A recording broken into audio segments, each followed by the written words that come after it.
Entering editor. Please wait.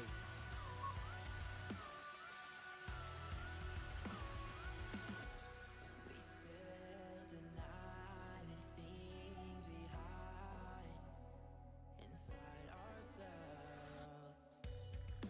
Cut the ties, I'm running blind inside this hell. Crawling my way out this hole you've put me in. Can we do this again? The walls are caving in. I feel like I can barely breathe. I think I'll just pretend this isn't killing me. Fake it like I know it's real. The walls are caving in. I feel motionless. I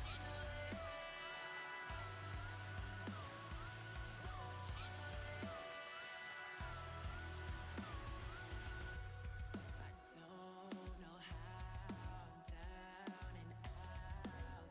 It seems like every day I can't get out the lights and sound. It's all the same. Crawling my way out this hole you've put me in. Can we do it again? The walls are caving in. I feel like I can barely breathe. I think I'll just pretend this isn't killing me. Fake it like I know it's real. The walls are caving in. I feel. Can you listen to Exiting from editing mode. Please wait.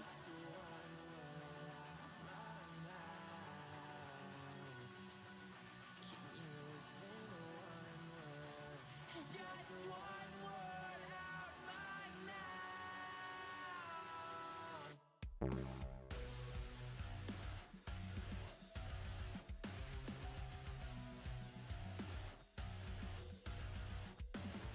one word out my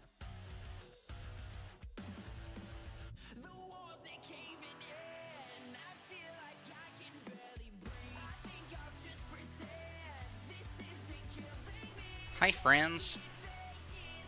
Let me turn down the music. Okay, so basically, hello. Basically what this is gonna be is I'm gonna stream my first flight that I ever dispatched in real life. Here, sorry, I'm just looking at charts really quick. That I ever dispatched in real life in the sim. We're gonna fly it. It was from Helena to Salt Lake, and yeah, then might do another flight from like Salt Lake to Sun Valley, maybe, just because that's a fun flight. But we'll start with this one. This is what I dispatched in real life. I'm not gonna show the real release. However, let's see here. I'll show the fake one that the sim makes in SimBrief, and we can go through it like that. I have taken a lot of the like real life stuff and inputted the data in, but I'm not going to show the real one just because there's a lot of phone numbers and like employee numbers and things like that that I don't want just floating around out there. But let's see here. Let me window capture. Okay, let's see. There we go. Okay, so what we can do is we'll go through. Let me make this a little bit bigger. Make it a little bigger. I also need to go in and add my new flight so you guys can see it. Oh, one other thing we have to do. I'm going to change the weather to what, or not the weather, but the time to what it was relatively. So it was, they took off at 12:45, so we are going to go to like 12 o'clock, yeah, 12 o'clock. I did work mornings when I first started, so it's going to be very dark. right at sunrise, and then the sun will come up when we get in. Also, I don't think the jetway is going to work because I had to edit. This scenery is kind of bad. Yeah, I don't think it's going to work. That's fine. Okay. Oh, it says jetway operating. Let's see. I'll get a GPU so I can get lights really quick here. Get these up. I just want lights. Dome lights. There we go. Okay. We have dome lights now. I don't think the jetway's operating. Let's see. It looks like it might be moving, but no. It's like awkward. It's over here. Okay, well, first things first. We are going to, let's see here. Nope, that's the real one. Don't want that. Okay, so sky was 3901 from Helena to Salt Lake. This was not the date it was operated on. That's fine.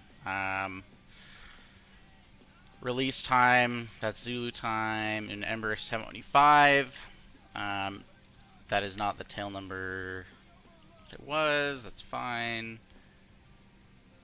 Okay. So, yep. Repeat time or push time is 12:45 Zulu. And roughly, so I did add a remark into this. This was the remark that was active on that flight, the only remark, which was a turbulence segment that was active between Helena and DBS. In real life, I mean, this was my very first flight on my own, very first time that I had ever had my name on a release. You know, are you working on your time off? No, I'm not. This is fun for me, Jake. So yeah, in real life, I had never done a release before on my own. I'd always been with a trainer, and you know, nowadays I would probably do stuff a little different. But I might have to edit something really quick. I just realized. Yeah, it filed me at 340. I want it at 290, which is what it was. IRL, where's our cruise altitude? 290. Okay, we're gonna generate a new release here. One sec. Okay, we'll view the PDF.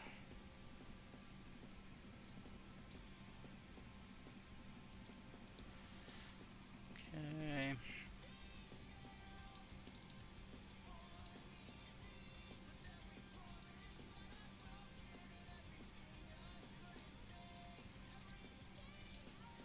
Sick. There we go. Okay. So, again, we'll make this a little bigger. Okay. Good. Now we're good. Okay. Trying to get that in the camera. Okay. So we had a chirp segment active. We have 15 minutes of contingency fuel, which is standard for my airline. We plan 15 minutes of contingency fuel on every flight. And then our 45 minutes of reserve fuel is somewhere, I don't like the way they break down weights in the default Lido format. Yeah, FinRat, there we go. Okay, so here's your times. 45 minutes, that's about 2,000 pounds. Our block fuel is that. Let's see, is that the same block fuel? I doubt it, but no, that's significantly less, but that's fine. Okay, we are not tankering this flight. I just put my name as the dispatcher, and obviously PSC is just going to default to me. So our route, which is the same route, and you'll see it's going to tell us to take off 27 because of a tailwind. We're going to take off 9 because that's the runway we did. I did just use 34 left rather than 16 right. 16 right was the runway we planned when I did it, but I'll explain why in a second. So our routing is Stack 5, Bozeman, DBS, Nordic 6 to Salt Lake. Our estimated times, 60 passengers a day, Let's see here. This is our expanded flight plan. Our wind information, which I don't really care about. It's going to be windy. Here's our ATS strip. So we are going to push at 12:45. It's going to take us roughly an hour and 6 minutes, which was almost exactly the same as real life. 1 minute off, 1 minute less. Okay. Then just different info here. NOTAMs. I'm not going to go through these NOTAMs. Obviously, they're going to be significantly different to when I did this the first time because the NOTAMs are just different. But okay, let's get rid of that. Okay, and then we'll pull up our charts here and we'll load this flight up. So first things first, runway 9, they're landing, or they're doing 27 in real life, but 9 is what we did when I did it, and so I want to keep that. And then we landed 16, but they're doing 34. The reason is because I have this add-on that I recently got. Let's see if I can just show my monitor. Okay, so it's called PSXT. It's a paid add-on, but basically it takes real-life stuff, or like aircraft info, and injects it into the sim. So we can see that. If I go here, I'll pull up two things: little nav map and flight radar 24.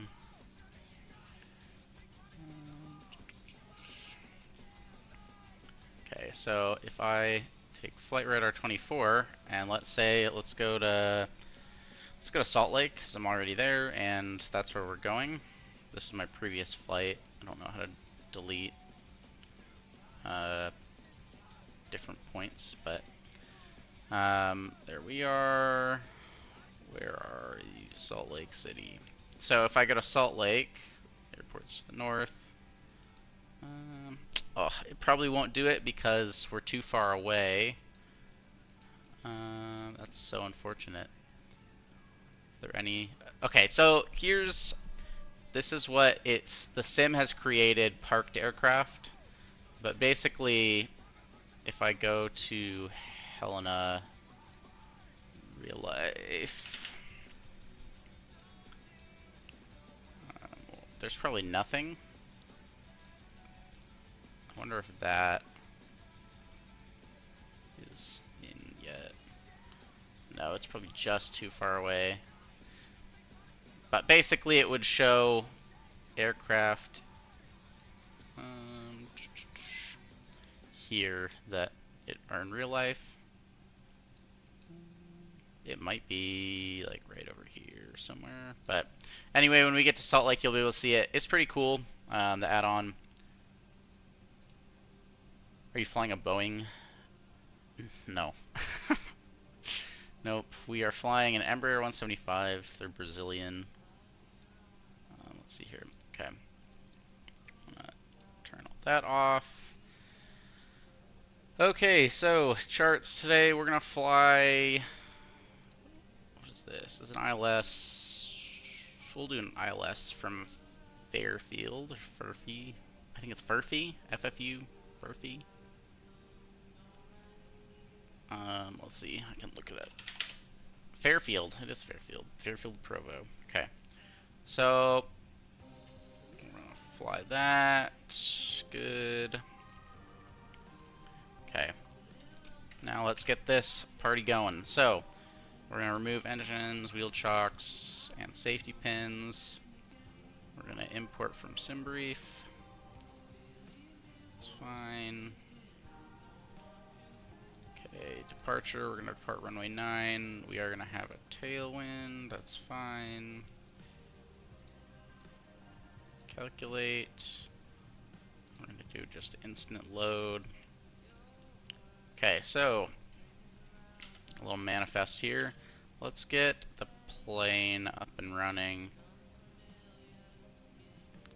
I don't know why only like one screen is coming up, but we'll just do a random. This is what it's It's probably hard to see, but Ember 175 kind of looks like this. I actually have a model of it. I just got this model. I love it so much. It's just plastic model, but it's so high quality. So this is a Ember 175 E-Jet. Take it off its little pedestal, maybe.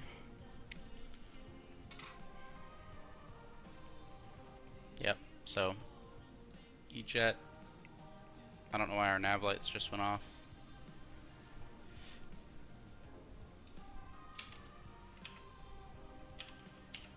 The cockpit just went dark, I guess because the GPU failed, maybe? Okay, that's good. So we are going to just start the APU, I guess, because the GPU apparently didn't want to work, even though it said it was working.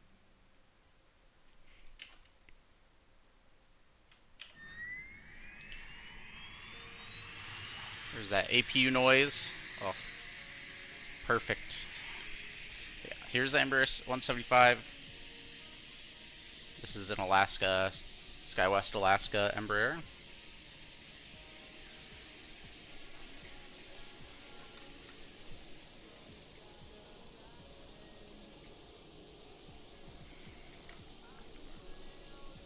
Get the icon there. I just have this as aesthetic in the background. Okay, I don't know why APUs struggled.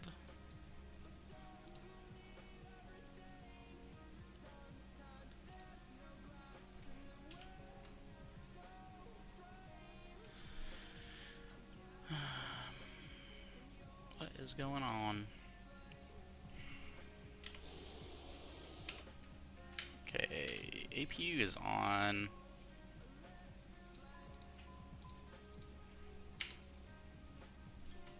That's so weird. Might have to restart this plane here. We'll do that really quick.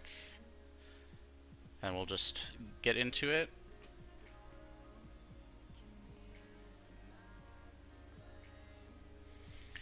Pretty quick load times on these aircraft. Yeah, so in America the shortcuts make sense and like the routing just like works.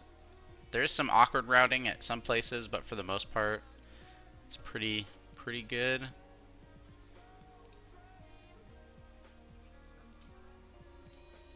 Let me like turn some stuff down. Okay. And then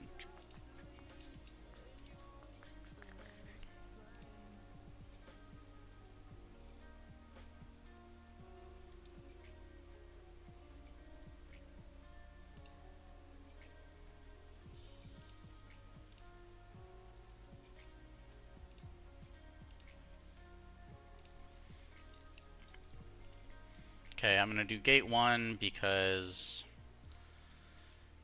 it's weird. Okay, we're gonna do 12, like 15-ish, 12 o'clock. We'll do 12 o'clock again, and then could you fly a real plane then too? I don't know. Probably. Could I do it, you know, as well as like pilots do it? No. But could I mean, I've flown before. I have like 50 hours of flight time in a Piper Archer and a Cessna. On my YouTube, the banner picture I have is actually of me flying. But in terms of like, could I fly one of these guys like fully confidently like alone? No, probably not. But I do know, you know, the flows, the buttons, but there's just a lot different from Sims to okay, do that. Let me just get this up really quick. We're just gonna start the APU.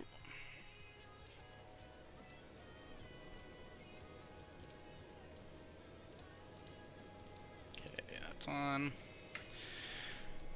But yeah, I mean, the Sims are pretty accurate. This one is a little rough. It's a work in progress, but oh, did it just spawn? Yep. Okay, so there's a aircraft here for some reason. Is that an A320 or an Embraer?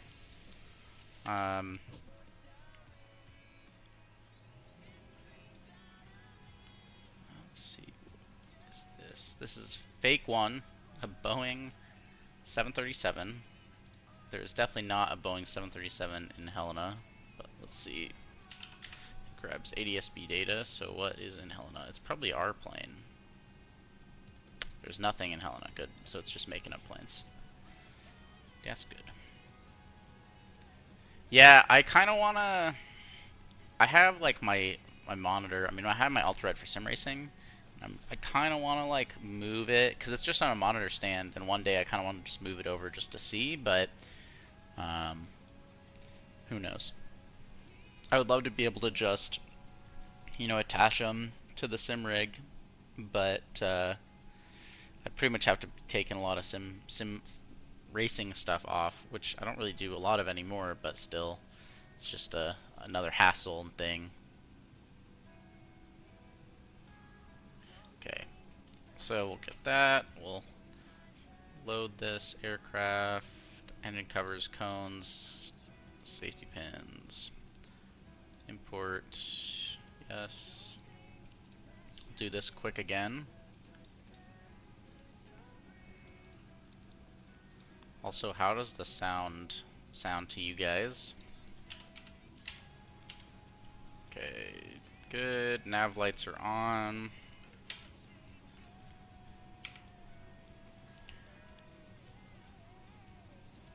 Oh yeah, the FOV is probably insane on an ultra wide. I'd love to try it, but again, like I just don't want to move my stuff. Okay, I'm also gonna move my chat over there. We'll just do a random squawk code. Okay, and then we'll initialize. So we're going to Salt Lake. And we are SkyWest. What are we? 3901? Yeah. SkyWest 3901.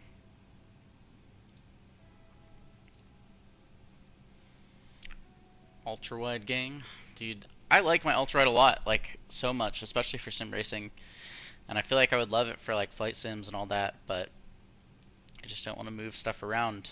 It's just such a pain. Yeah, the problem is like if I move stuff around and like convert it over, then if I do want to do sim racing, which like I do at times, and like once the new F1 game comes out, I'll probably do it more, but I just right now don't. But it's just such a hassle to move everything around. Okay, let's see. Is our routing correct? Yeah, but cool. Okay. Oh. Click the wrong thing. Departure, runway 09, stack 5, Bozeman, I believe. Let's see. Stack 5, Bozeman, yep. Okay. And then arrival, we're going to do runway 34 left. We're going to do ILS from Fairfield, and it's the Nordic 6 from DBS, I believe. Yeah. Nordic 6 from DBS. Okay, so we are going to SAC 5 Bozeman, direct DBS Lava Low Carter, Nordic Fairfield. Cool. Are in it. We can get from there. Okay. We're going to do this as a quick one. We're going to be cruising at 29,000 feet.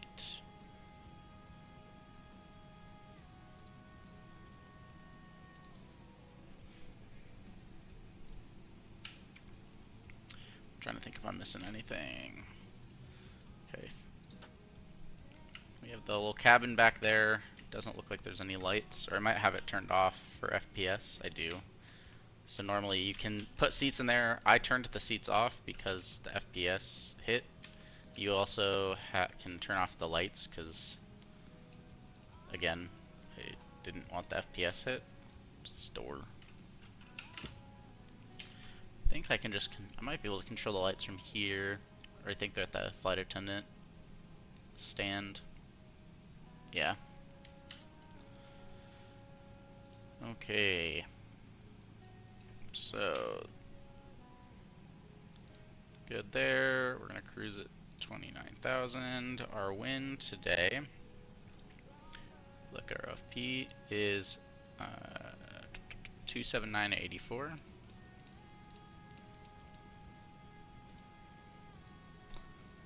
And 0 fuel weight is good. Takeoff data set. We're gonna do takeoff derated takeoff, and we're gonna probably flex.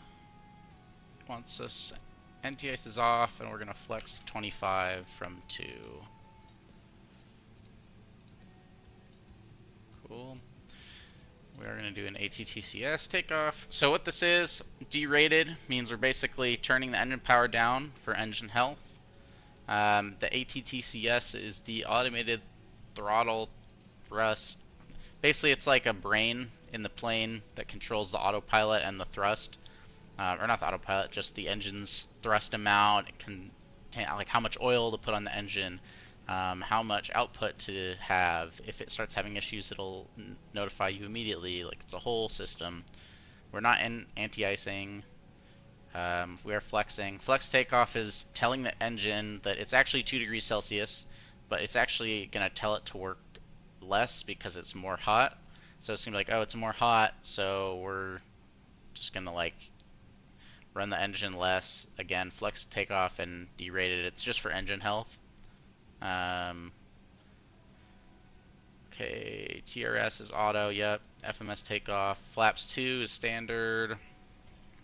And then takeoff pitch, that's bugged. It's actually made 3.7 because I saw it on our little EFB here. So we can change that now.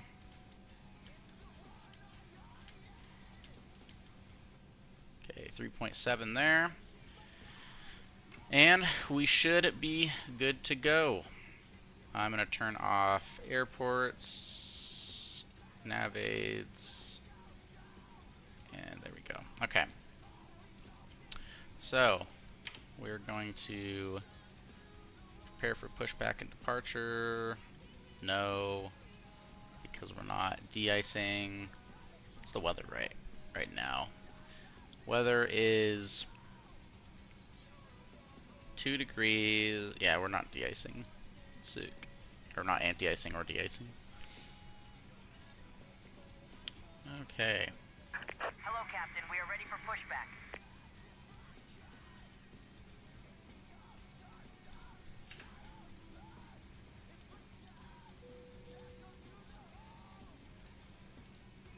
Get those on, get our seatbelts on.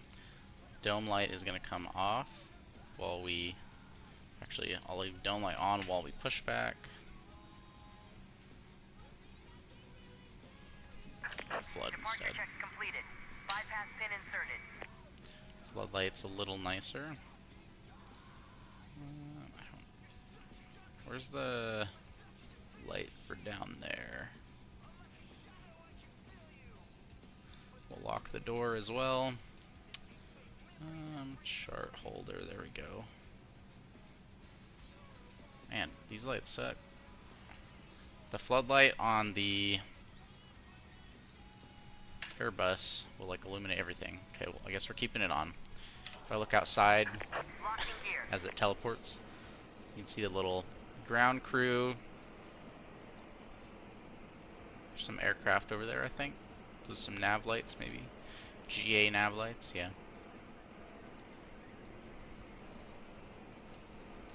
And then it created a fake 737 here for whatever reason. I like hate flying in and out of this airport. I've done it a few times, not in real life in the sim, but it just, the scenery's bad. It's awkward. The approach is really nice.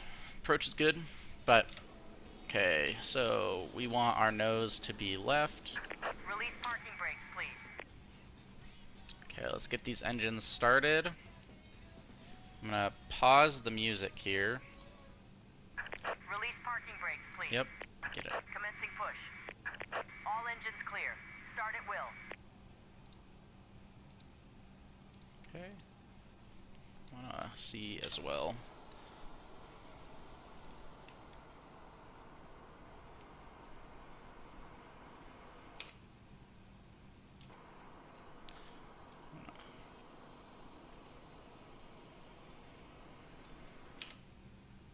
This engine actually starting? No, because I'm dumb. Good. Okay, they start really quick though, which is fine. It'll be this engine. Also love that the shocks are still on.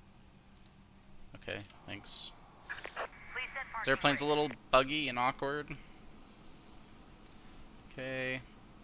They want us to set our parking brake. That's fine. Unlocking gear.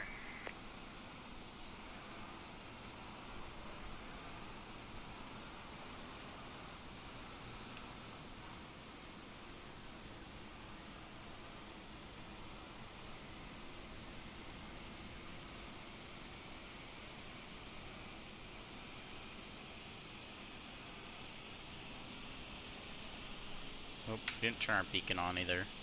It's important. That lets everyone know we're starting our engines, but it's okay.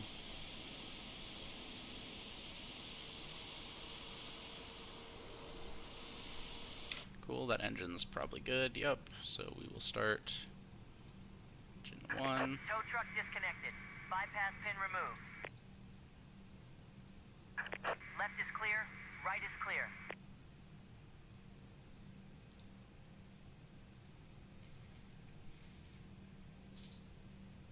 Cabin.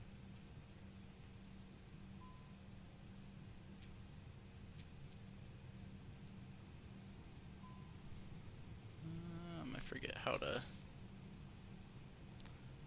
do the cabin. This guy. I don't remember. Because in the Airbus you can listen to like cabin announcements and shit. But okay.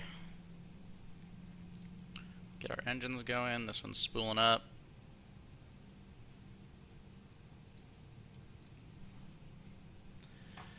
And we will go. This aircraft doesn't have VNAV yet. It's not fully modeled, but that's okay. Okay, engine's good. We will go APU off. One last check. Do that. Pedestal, main panel, and our dome light can come off. Okay. And I'm gonna hold our brakes. Come off. We're gonna turn the brightness down here.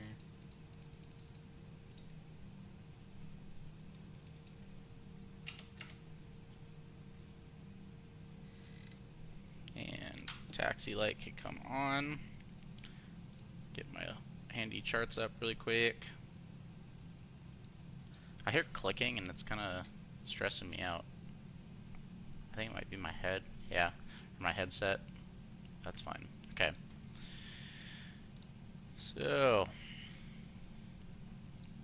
I'll just taxi up here and then make a left.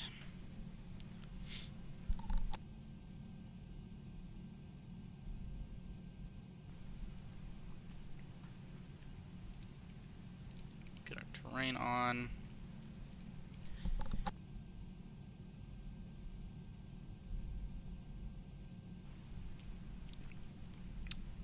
Auto brakes, I'm going to go to RTO. Leaving with an 8-knot tailwind, which is a little awkward, but it's okay. It's still legal, as long as it's under 10. So in real life, they would ask the tower. I believe there's a tower. Yep, there's a tower here. They would ask the tower what's the current winds, and they would get a live wind check. We don't have that, so we would look at the windsock. I don't think Helena's tower is 24 hours either. Some towers are not, but so we would look at the windsock and try and determine if it is or isn't. A lot of times we just wouldn't have them do that. We would just say, you know, go to the other runway. Like there's not There generally is only like 1 or 2 airports that we can't do that at. Like Aspen is one of them because you can only they take off and land at the same or opposite directions, um, because of a mountain. But okay, let's one last check here. I'm just gonna have that open for now. I'm gonna turn the brightness down. Okay, looks clear that way. Clear that way. Blending lights are coming on, strobes are coming on, taxi lights are off. And we are not configured for takeoff.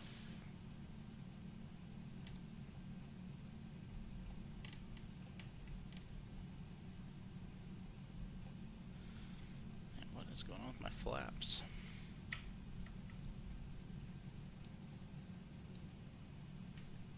Flaps don't want to come down, I guess. Okay, we're just gonna go on the runway and then we'll just wait until our flaps come down. They are down. That's why you do checks. That's why you have checklists. Okay.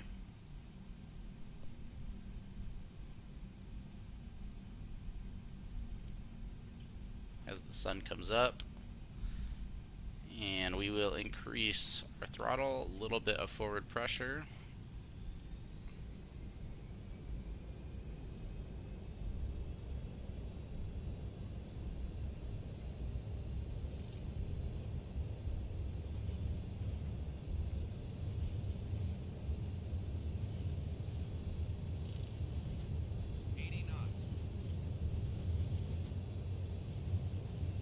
You're not gaining power that fast.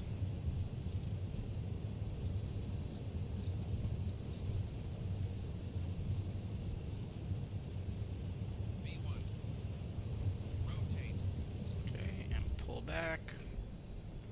There's that tailwind. Okay, positive rate, gear up. Gears coming up. Just hold back pressure.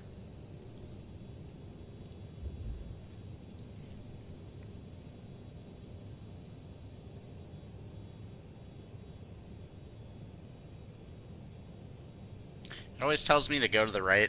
I've realized that, and you don't necessarily want to. I'm not flying to the right. I'm gonna go straight. Okay. And autopilot's gonna come on. And we can increase our speed here. And as we gain a little bit of speed. About 180. There's flap 1. I'm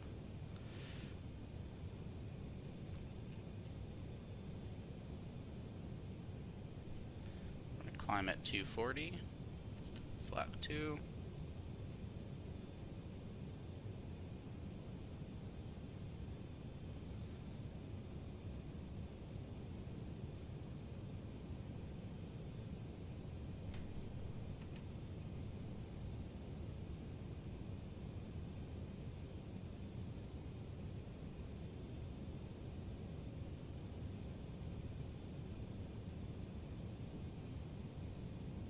Once the flaps are fully retracted. Okay. 240. Okay, let's see actually what are we climbing at? According to the SOPM, the Standard Operations Procedures Manual,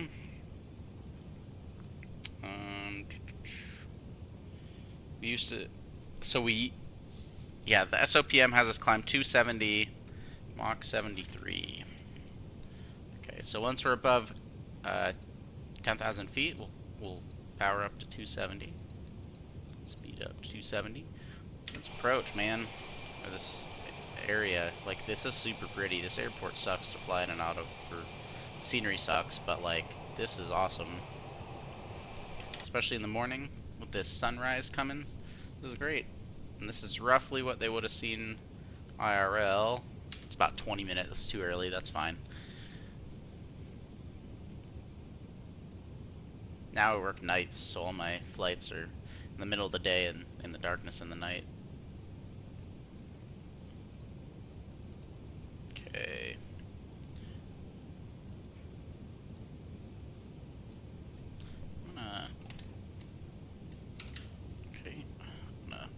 my throttle or my flap lever because it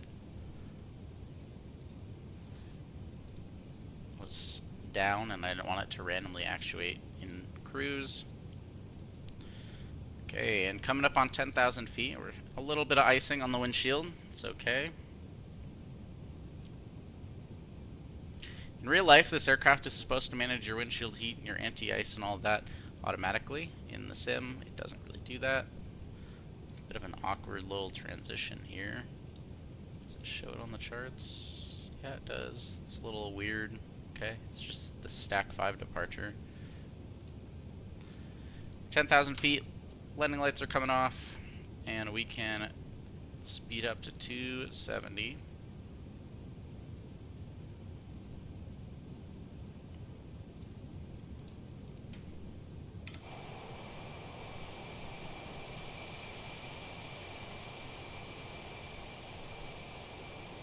That's nice with this water here.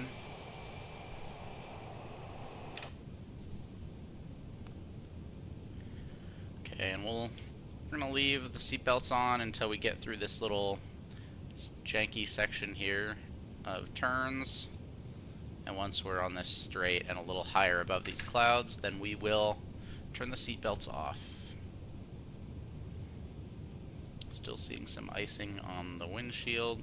Yeah, in real life, so in real life, the anti-ice, windshield heat, and all that is managed automatically by the plane. I don't think it actually does it in the sim, because like right now we have windshield heat, but I'm pretty sure if I turn on windshield heat, this will just go away really quick. It's also, I think I have to take it out of on, or out of auto.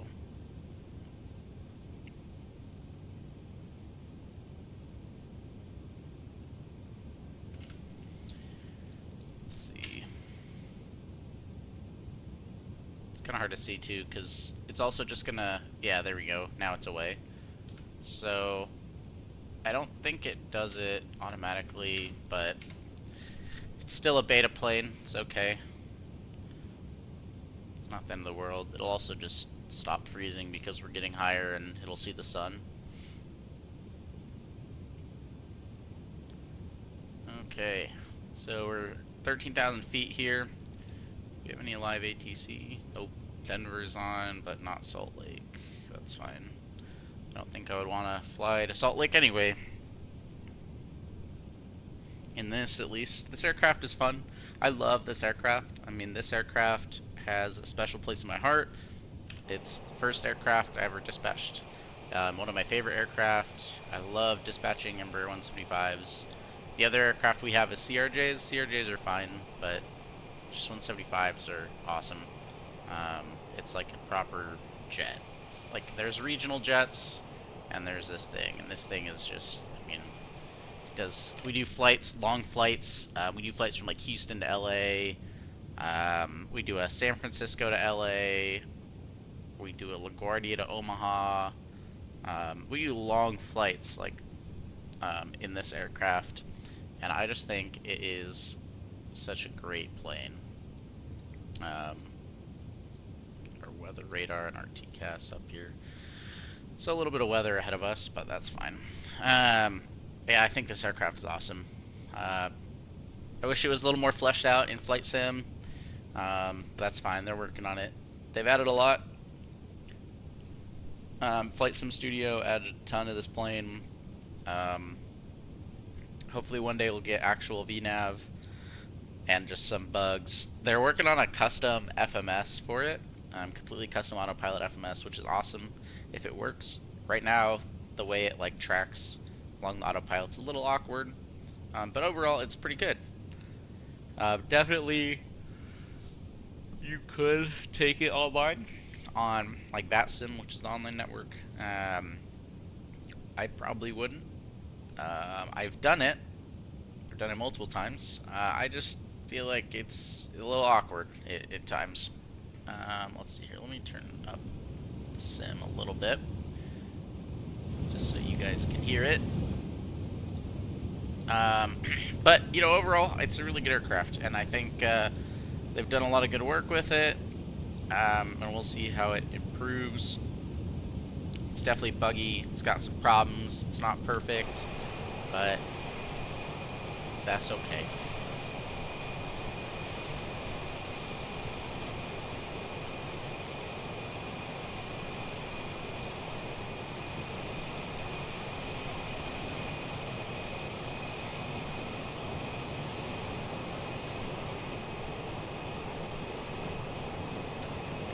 Picture here.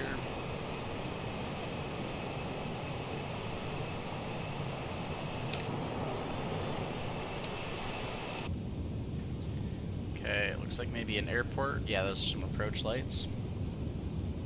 Let's add screenshot in Atlanta. Okay, 18,000 feet, passing standard. So we're gonna set standard pressure here. I'm also gonna turn the dome light on, just have a little bit more lighting, since now we're out of a critical phase of flight.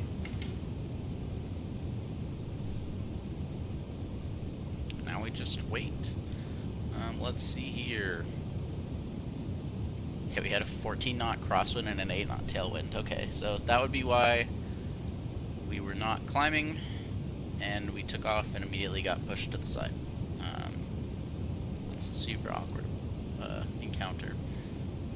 Okay, so since this aircraft doesn't have top of descent, or like VNAV, which won't tell us our top of descent, we have to do it manually, which is fine. So if I open up our charts,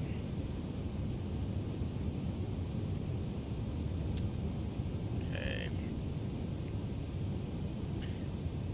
so I'm gonna hide this for now. Let's look here. So our first altitude that we have to be at, it looks like, so let's see, landing north, expect flight level 190. Okay, that's fine. We're going to be tracking in here. So at set, we need to be at 15,000 feet at set. So, what we can do, come in here. We're going to have to get a calculator as well. So, from set to, or well, first, we just need to know how far we go. So, our cruise is 29,000.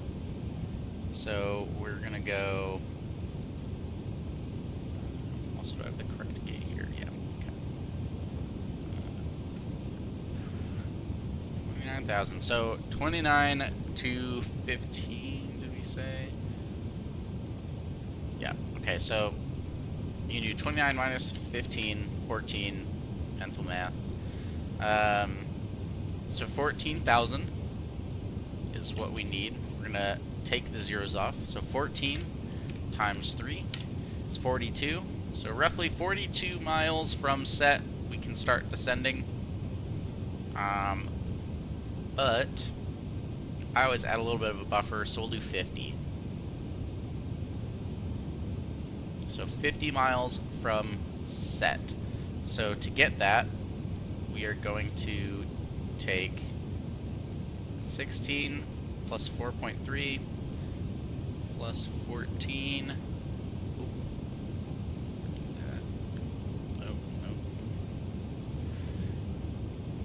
And it'll probably be somewhere in there. So, what? Oh man, this turn.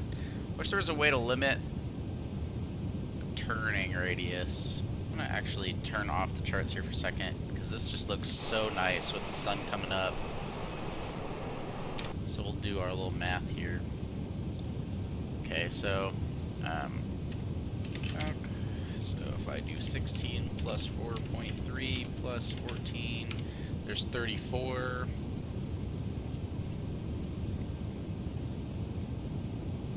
So 34, roughly 16 miles from LHO. Yep. From LHO. So I'm gonna draw that. I'll show you guys really quick. I'm just gonna go 16 from LHO. we will start descending. The way we can check that is here. We can go to progress and it'll show us our current and our next. And then we can also, in the flight plan, we could do some mental math and figure it out, but I'm just gonna go to progress when we get there. Man, what a pretty flight over the mountains. Start the music back up as well. For whatever reason, it's not working. It's fine. Okay.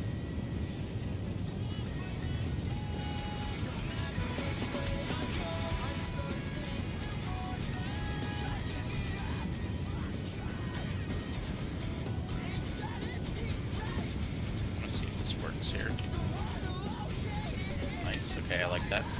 I have a command on my Stream Deck where I can press a button and it'll copy paste the song title and artist into the notepad. Okay, let's quick. Let's see that I didn't miss anything.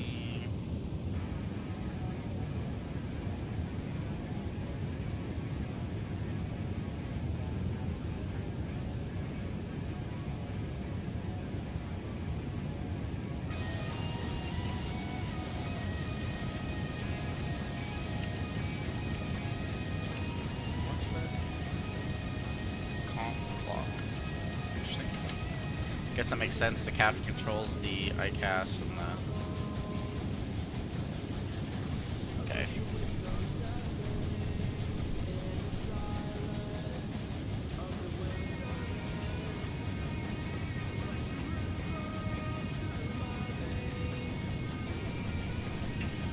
So we're almost at top of climb. I could definitely take seatbelts off that I forgot to do. That's fine. It is what it is, dude. They'll be fine. They'll be fine. Do an attendant call too. It'll be fine.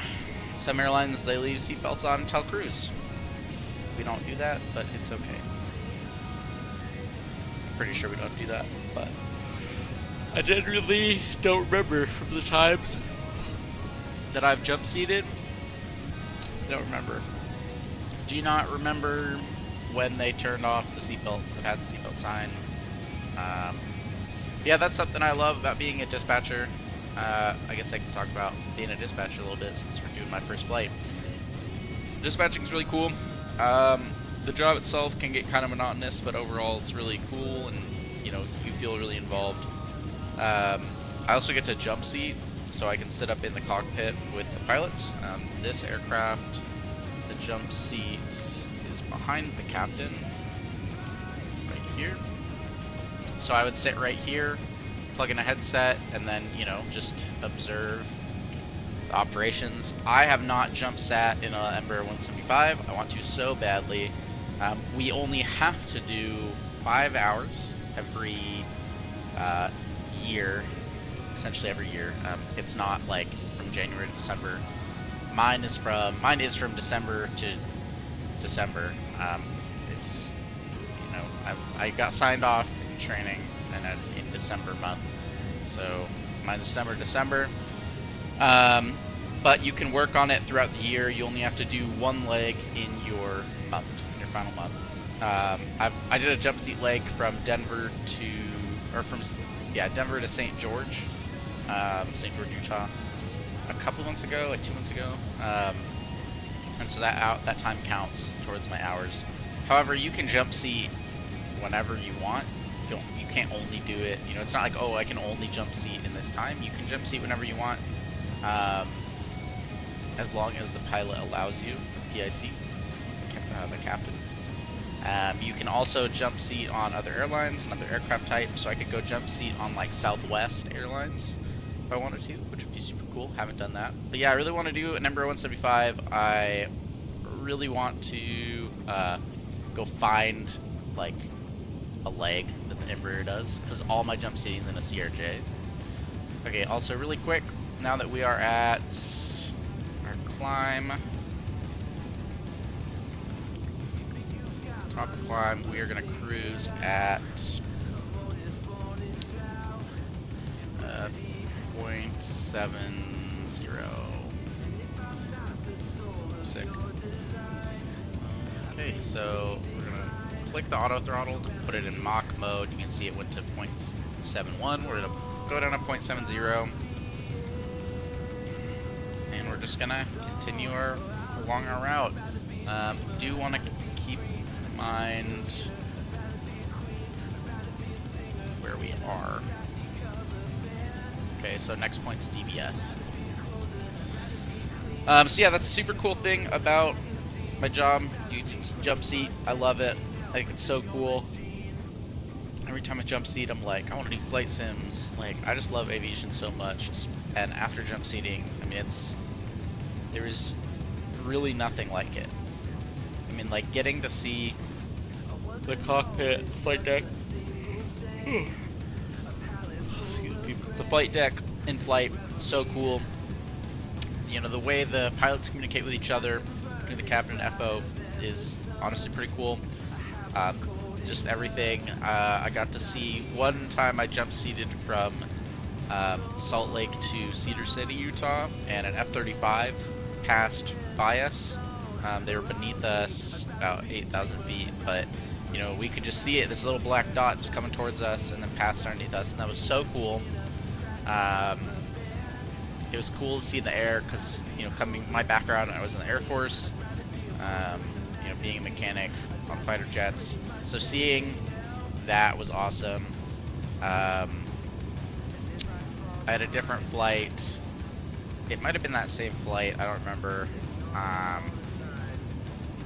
Blanking which flight it was. Oh, it was that same one. Leaving Salt Lake. Salt Lake had thunderstorms and rain.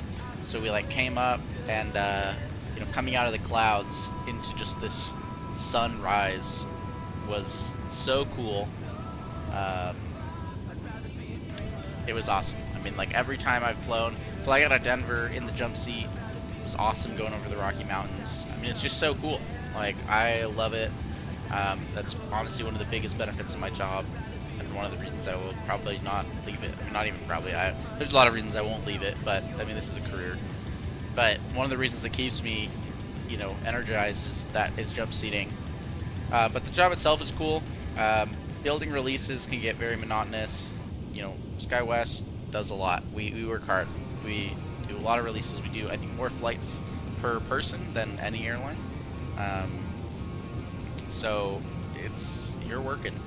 But it's so cool when, you know, I've had friends go on flights that I've dispatched. You know, it's just a cool feeling, and seeing your name on it. And, you know, we share what's called operational control with the you know, pilot in command. So essentially, just turn it down a little bit. Essentially, any operational decisions that need to be made, it's a joint, you know, conversation between the captain and the dispatcher. Now, in flight, a lot of times, I'm not really gonna argue with the pilot. If the pilot says, hey, you know, I don't like this weather, I think we're gonna divert, I'm not gonna be like, oh, hold up there. Like, no, dude, like, you have to keep in mind that, like, I'm in an office. You know, I work at a computer in an office. And so I'm not gonna dispute what they see. Has there been flights where the pilot's diverted and I'm kind of like, that's interesting because the weather, you know, it's supposed to be super clear there? Like, yes, but ultimately, you know, I'm not there. I'm not the pilot in the plane, I'm not there. But in terms of planning and like how much fuel to put on and just all of that, it's a joint conversation. Also, if a pilot, you know, asks me for fuel, like if they call up and they're like, hey man, I want to add 700 pounds of gas, I'm not going to be like, no.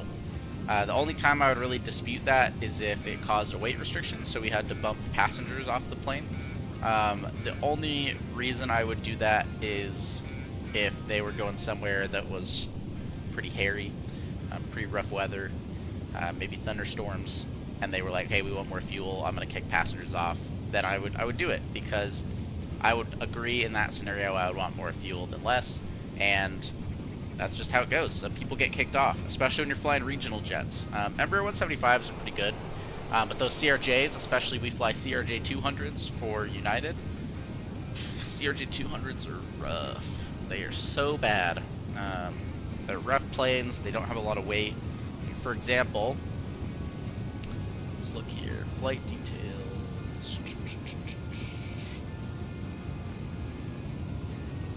Let me increase this brightness here. Oh god. Good. So if we look here, this zero fuel weight being 65,507. The oh my god, CRJ 200. Its landing weight is 47,000 pounds for ours. So that's, you know, roughly 20,000-ish pounds heavier. So we'd be bumping that much. Obviously, we're not fueling it. You know, I don't even think the fuel tanks are the same, if I remember correctly, but they're definitely not. CRJ has 3, Embraer has 2, but it holds more. You know, it's just a bigger plane, significantly bigger plane, holds more passengers. But it's like, the CRJ 200 is just a struggle, because when you have a full plane with an alternate, and, you know, weather, like, you're bumping passengers every time. Probably 2, 3. I have almost been bumped on a CRJ 200, flying out of St. George to Denver. I signed up for the jump seat. I was like, okay, I was 4th on the standby list. Essentially how standby works for airline employees is we sign up. If there's open seats, great, we get it. If not, then we get bumped. And there's a hierarchy, so it's all based on seniority, on hire date, and then your airline. So like I, as a SkyWest employee, would bump a Delta employee because it's on a SkyWest plane, but on a Delta plane, you know, they would bump me. Also with Delta, it's nice because as a dispatcher, I get higher priority than everyone except for pilots and other dispatchers. So if you worked in flight training or you were a flight attendant for 20 years and I roll up with 2 days, I bump you, which is crazy. Most airlines it's not like that, at least for our benefits, but for Delta it's like that. It's awesome. Delta is really nice to their employees. They're really, really good. I've jump seated with Delta and United only. I've not, and American. I jump seated one American flight, but I didn't. Jump seating is different because you just kind of walk up to the podium and like sign up, and they have to verify your employee number and verify you're in what's called CAS. But it's different than just traveling standby. But yeah, on that 200, I was number 4. I listed the jump seat. The captain came into the terminal and said, "Hey man, we're not going to be able to take you in the jump seat." I personally will send a message on our little like, you know, SkyWest network, like little message, not Teams. Basically, it's like just an internal messaging system. I'll usually send a little message to the captain and be like, "Hey, you know, this is my name is this. I'm a dispatcher. I'm looking at jump seat." That way they know ahead of time. That way, you know, sometimes you can in theory just get on the plane. It's not as straightforward as this, but you know, get on the plane and walk into the cockpit and be like, "Hey, captain, you know, can I jump seat with you?" And it's kind of awkward because if you know, some pilots really don't like dispatch, especially older captains don't love dispatch all the time because they've had bad experiences, and you know, there's bad apples everywhere. And some pilots are perfectly fine with it, and some pilots absolutely love it.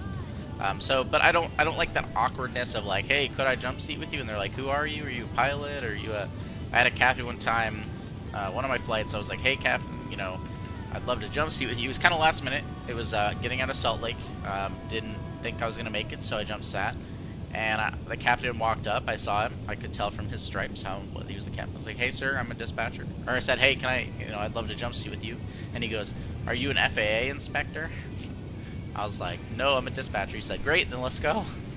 And like, if I had said yes, I mean, I feel like I don't know what he would have done. Probably not let me on the flight. But yeah, it's a good time. It's fun. But this captain had come out.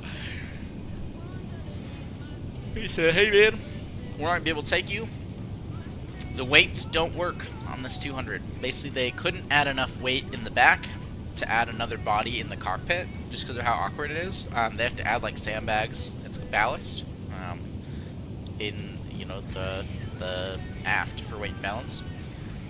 So we couldn't do that. So then I was like, okay, that's fine, I understand. And then we were just waiting and waiting, and they will board all revenue passengers before they board standbys, because if last minute, 3 people 10 minutes before the plane goes, an hour before the plane goes or whatever, like buy a plane ticket and roll up, or let's say, miss a connection or whatever, like there's just so many things. If people don't show up, that happens, then they'll, get standbys on. But so we're sitting there, and I know I'm fourth, and there's only 3 open seats, there's 2 open seats. Not jump seating. I'm fourth on the standby list. I'm like, okay, I'm probably not making it. So my backup plan was like an hour and a half later, there was a flight. This is in St. George, going to Denver. There was a flight from St. George to Salt Lake that had like 15 open seats with like 12 people listed. And again, with Delta, because the St. George to Salt Lake is a Delta flight, I bumped everyone except for pilots and other dispatchers. So I was like, okay, I have a pretty decent shot. And then like 6 hours later, leaving Salt Lake going to Denver, there was a mainline Delta flight. It's like I think it was an A321 or an A320 that had like 90 open seats. So I was like, okay, we'll make it. We'll make it to Denver.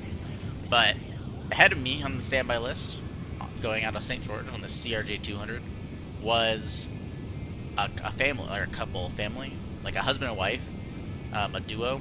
And when there was only 2 open seats, they said, we don't want to get split up. A lot of times, employees, if you're bringing like your significant other or whatever, if they don't know how to do standby well, or they don't know how to like get on planes or whatever, they won't want to get split up, which makes sense. If I was some rando and I didn't have access to the system and I was not the one with the benefits, I wouldn't want to get split up either. But so they basically said, we don't want to get split up, we're out. So they pulled themselves off the standby list, so now there was only me and one other person, and I was the last person on that flight. It only holds 50 people, and I was the 50th person, and we made it on. But people get burned on CRJs. So that was a long, story about why the CRJ 200 sucks. It was a little itchy. Let's see here.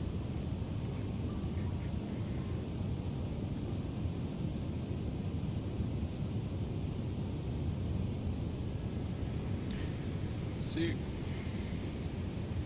one of my homies from Stream Homies is streaming, so we'll probably we'll send some love his way after this. He's a good dude. He's also a dispatcher. He is a dispatch manager of dispatch manager. Because what am I saying? My brain is not working today. He's a dispatch manager. It's a little different. He doesn't necessarily work a desk every day, dispatch desk, but he leads people. He works for a low-cost carrier. They fly Airbuses, which is cool. I like Airbuses. I would love to dispatch bigger planes. My goal is to work at the regional level. Kind of the standard route for dispatcher is work at a regional and then apply to, wherever else, or to stay at a regional. We get lifers. But, you have to start somewhere, and so they start us at a regional airline.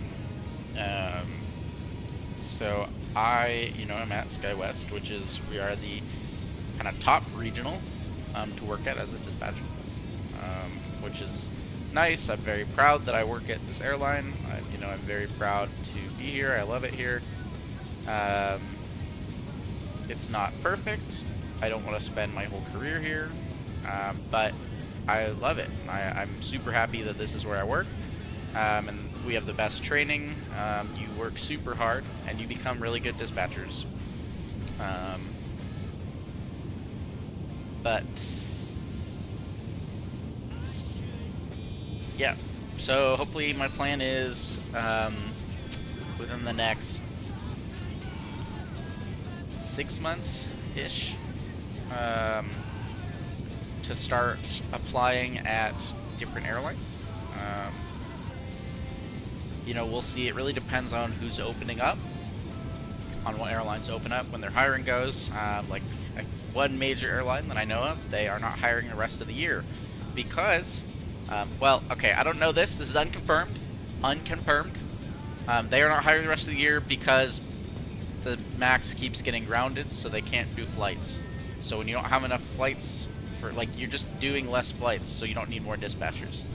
That's what I've heard. Obviously unconfirmed, but it makes sense.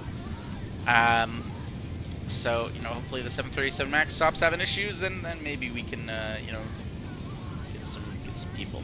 But that is not the airline I want to go to. But, you know, if they offer me a job, I'm not going to say no. But, you know, I have my #1 pick. I don't think, no one's really hiring right now. You know, they come out every once in a while with waves. And we'll see when the next, you know, hire goes up. I'll apply if I meet the eligibility.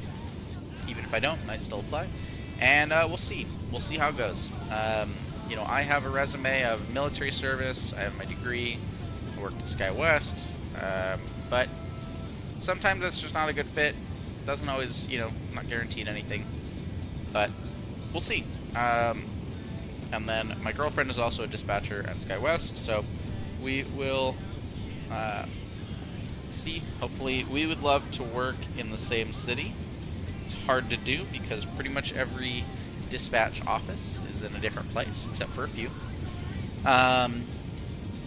So, you know, we would love to live in the same city but not work at the same airline. But we'll see how that works out. So, yeah, but dispatch is awesome. Love it. Great career. Pays pretty good. Pays not great at a regional. It's not bad. Not great at a regional. Mainline pays pretty good. I want to say it's Southwest. It's like $105,000 a year, which is pretty good. You know, contract negotiations are going on with a lot of airlines right now, so pay will probably be changing. My airline, I think we are probably going to renegotiate pay, hopefully sometime soon. Hopefully, I don't know that for sure. That's not confirmed. They don't tell us. They just come out and say this is new. We have groups. We're not unionized, but we have different organizational groups. Ours is the Airline Dispatchers Association, or we call it SATA, SkyWest Aircraft Dispatchers Association. It's like a little association. Like there's the pilots, the flight attendants, the dispatchers, station personnel. I think maintenance is somewhere in there, and then there's like, you know, all the different careers are under groups, and they will basically go and almost like a union, you know, say like, hey, we want more pay, we want this, we want that, we got standing desks, we want new keyboards, whatever. And so hopefully they can negotiate some pay, because that'd be great. Cost of living is going up here, but overall I love it. I love SkyWest. I think SkyWest is a great airline. Seriously one of the top airlines to work at as a new dispatcher and as a new pilot. We fly basically non-regional flights. I mean, you go and work at, I'm not gonna like badmouth another airline, but there's other airlines, other regional airlines that are more traditional and fly shorter routes, lots of short routes, maybe a couple long routes. So, you know, they're doing like Charlotte to Columbia, South Carolina, Columbia, South Carolina, Charlotte, Charlotte to, I don't know, I don't know why I chose that. Let's do Chicago. Chicago to like South Bend, South Bend to Chicago, Chicago to Rochester, Rochester to, or not Rochester, Peoria, and like just back and forth. You know, they just go on these little trips in and out and around. And that's all they do all day. They'll do like 10 flights. We don't. We do those little flights. I'm not going to say we don't do traditional regional flying, but we also do longer flights. We have pilots that fly like halfway across the country, and that's just their normal route. You know, we do Boise to LA, LA to Denver, Denver to Little Rock, Arkansas, Aspen. We're the only airline that flies into Aspen, Colorado. Aspen to Atlanta, Aspen to Houston. And these are all in regional jets with regional pilots. I mean, you could be like at 1,500 hours, get your ATP, which is your airline transportation license, and then turn around, you know, get hired by SkyWest, do your training within, I know there's special, you know, requirements for the pilots to fly to Aspen and nuts, but let's say they get, within 6 months, you know, they go to Aspen to Atlanta. You're flying halfway across the freaking country in a regional jet as a 6-month pilot. That's unique. You know, SkyWest operates for the most partners. We operate for United, Delta, American, and Alaska. The most bases. I mean, it's just crazy. So as a dispatcher, I love working here. Get a ton of experience, a ton of training. People are great. Yeah, I would not trade it. Obviously don't want to stay here the rest of my career. But we'll see what happens, you know. Okay, let's see. We are starting to come up on top descent as we traverse. I don't even know where we are right now. We are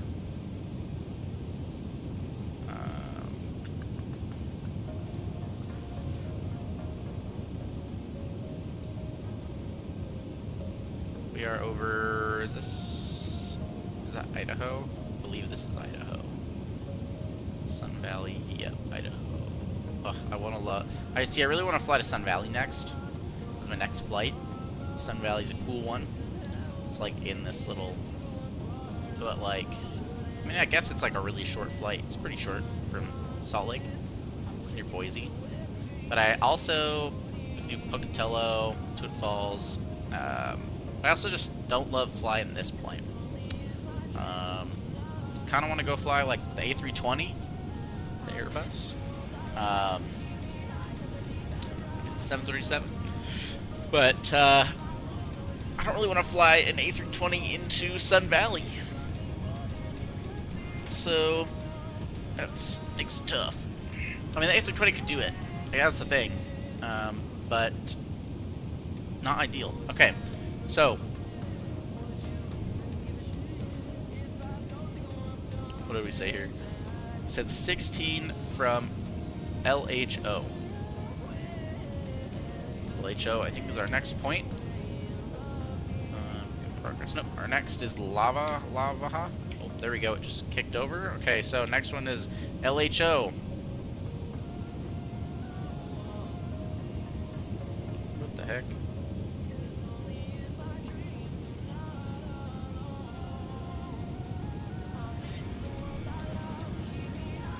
Just change the volume. Oh, I forgot that was a thing.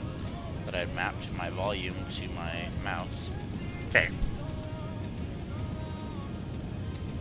LHO. Okay, cool.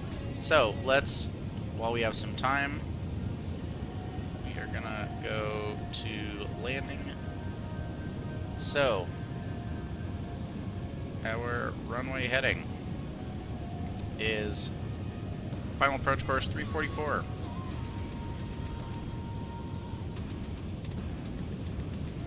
Just gonna move this to the other screen really quick.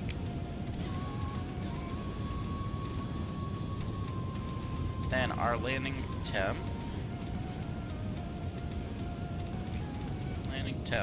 Grab that from here. So our information Zulu is current. It'll be 14 degrees. Wind is 340 at 12. Sick. Super gusty. Not that gusty. Gusting to 21. It's not too bad. It's not great. Not too bad. We're doing a flap 5. That's standard. We're doing a non-precision approach and a Cat 1. We're doing a Cat 1 ILS. Icing, no. So we go landing, flap 5. Great. That looks good. So that is in. I do want to actually really quick get our ILS in. So if you look on our charts here,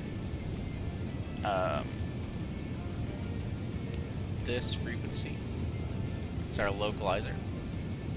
So we'll tune that in. So 119, 111.9. Put that in there.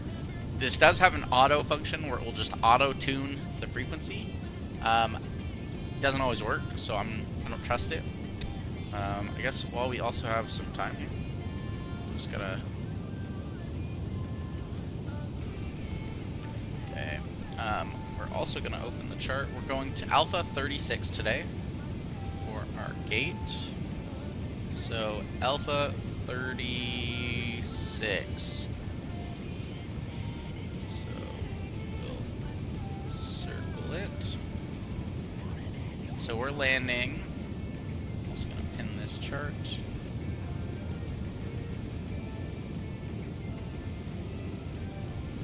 Why did it like not?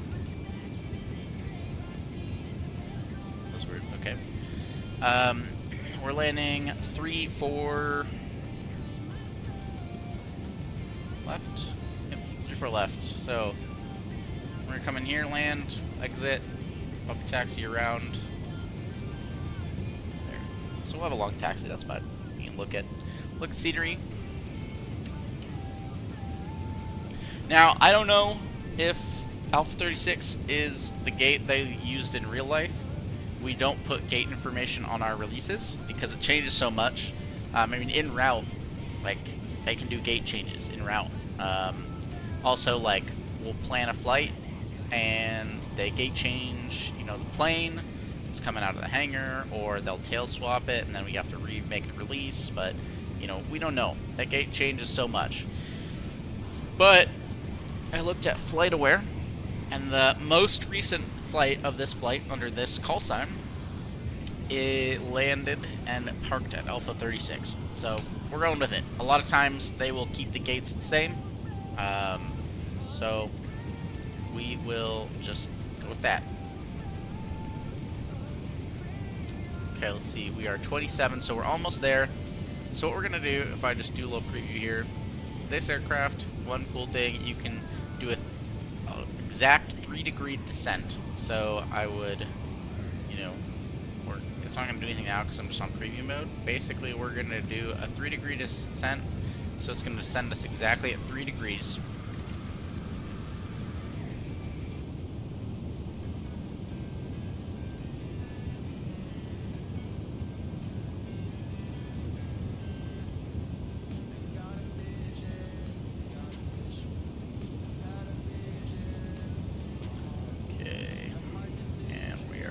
There. So we're gonna go auto brake low for this landing.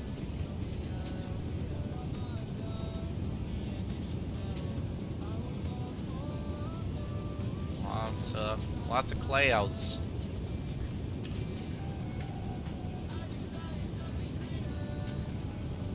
Okay, we're 20. I think at about 18. We'll start just because.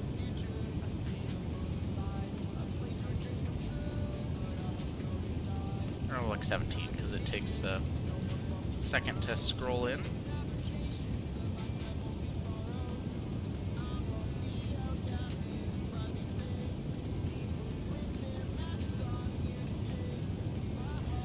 Oh, and there we go. There's why it's not working. Okay, we're gonna forgot to dial in the altitude lower.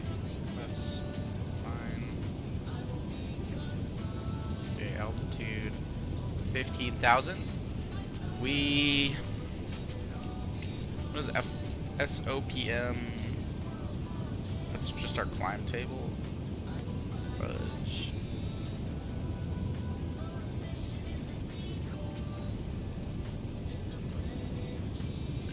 We're gonna do 270 and then descend at 270, and then at about 12,000-ish, we will go down to 240.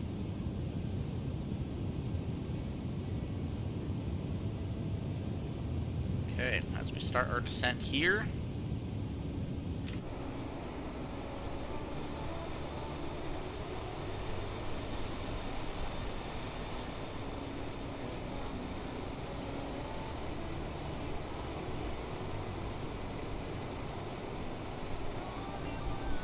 okay, so now if I come over here, I'm gonna share my monitor one more time.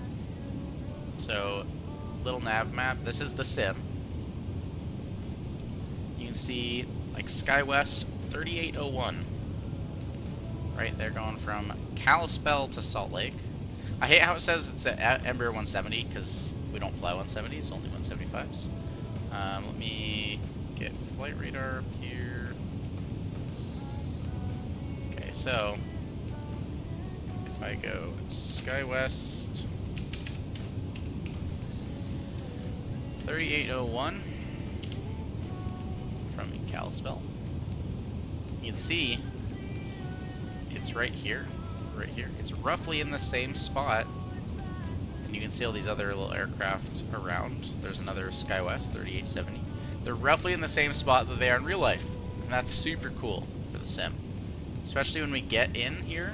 That's why I'm not landing the way that I did in, that I planned it in real life when we did this flight, because I'd be landing against traffic, and I don't really want to do that. It probably hasn't created the aircraft on the ground yet, but A319 Delta.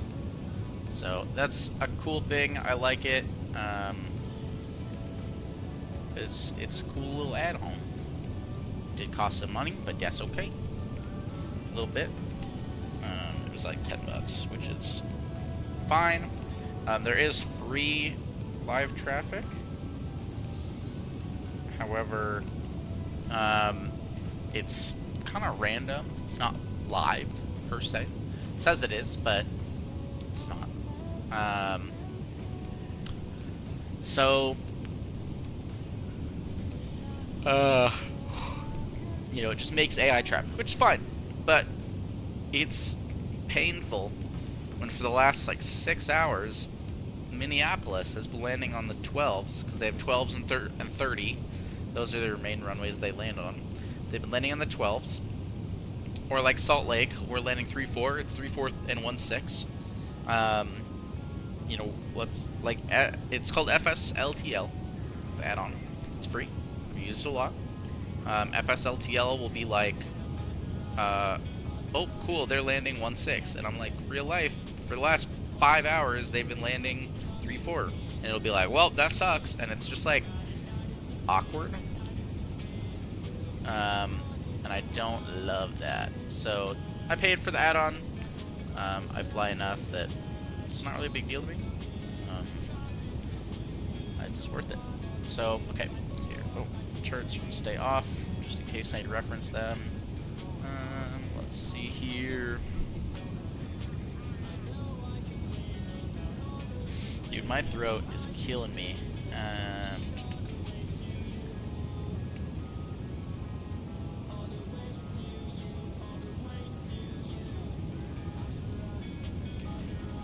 What am I looking here? What was I looking at? Look at the charts. It's okay. So set, we have to be at 15, and then we go down to 11 for anti. So it'd be above 11 and then at 11, which is fine.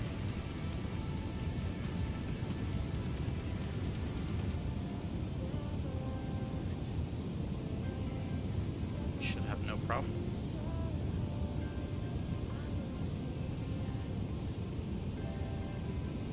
And then at set, I'm gonna start powering down a little bit. Might be a little high here, but it's okay. It's okay. My legs itch today too. Okay, I also need the altimeter setting, which is, so like coming out with new information like right now, but 3009.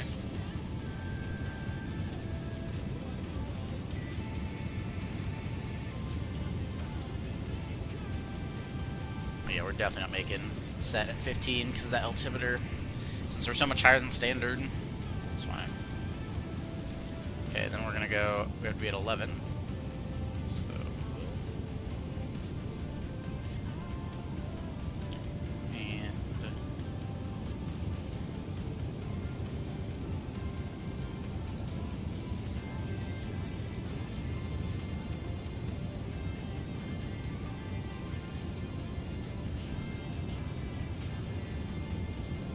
and coming through the clouds here. There's another plane over there somewhere.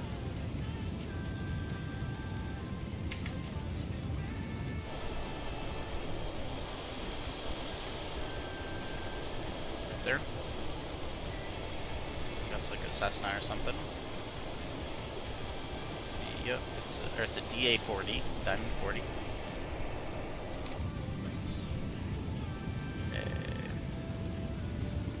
There is a Delta A330 behind us. I don't know if the sim has, well, I know the sim has put it in. There it is. As I'm looking on, not on the live map, but on the sim map.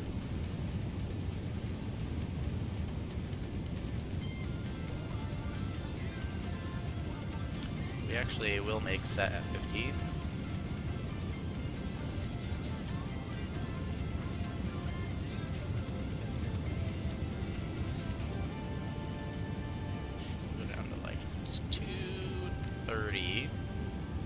Speed. I think we're gonna make that, but that's okay. I'm gonna turn terrain on because I want to see terrain coming in here. We're over Ogden, Utah right now.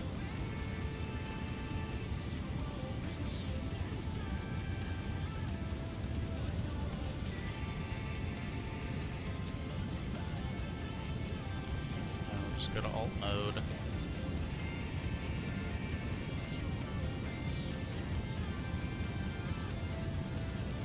Now that we're below, so we'll go FPA and tune it back in.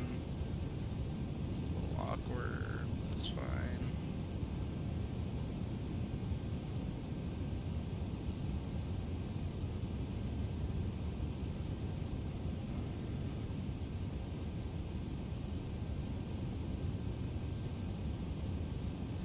It's super annoying that you can't change the hundreds.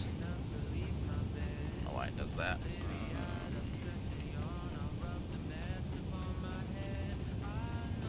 It's fine. 100 feet. Okay. So we are going down to 11,000 at anti. And then we will descend. We'll stay at 11,000. We'll hit Cedar. Ooh, excuse me. From Cedar,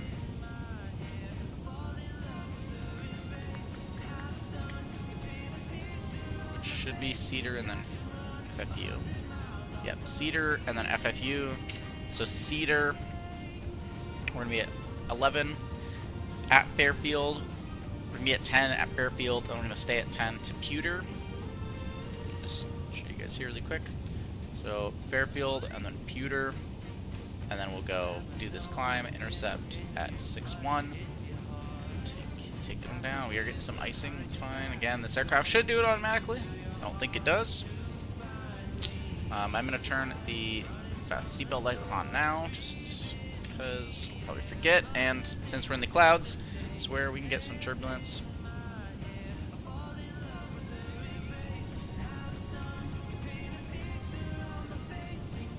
And then below 10,000 feet, I'm going to pause the music.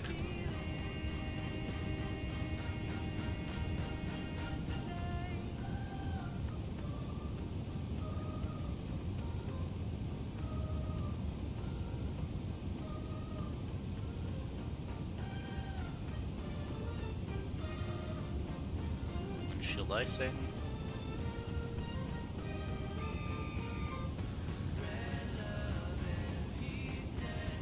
Altimeter is still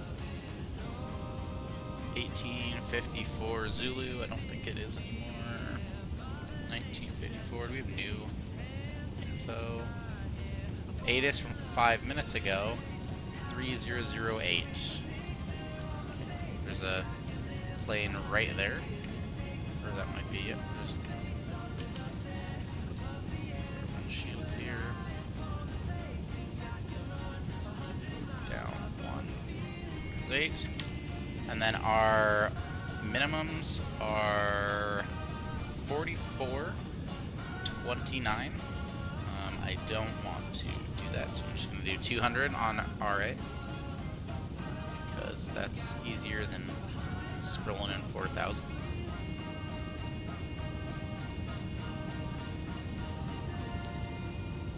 Okay, 200. I don't like that that's still not. I'm just gonna turn it on and see if it goes away.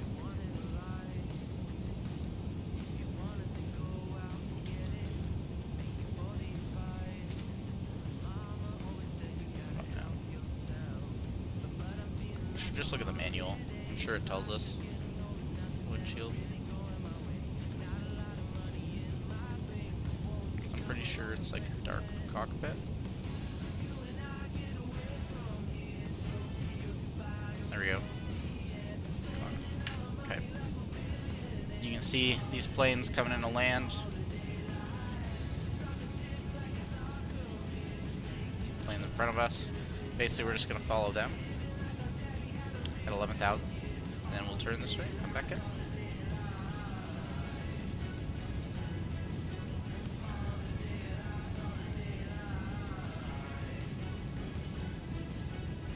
So the one in front of us is a SkyWest Embraer 170 from, oh, that's the one from Kalispell. And then in front of them is a, is a flight departing Salt Lake, going to Twin Falls. Also SkyWest. Love how this is 170 and we're not 170s, we're 175, so that's okay. Even on, so ADSB data gets it wrong, I don't know why, but it'll say 170, we don't fly 170s. Then we have some planes landing. So, airport's here, so that must be departure.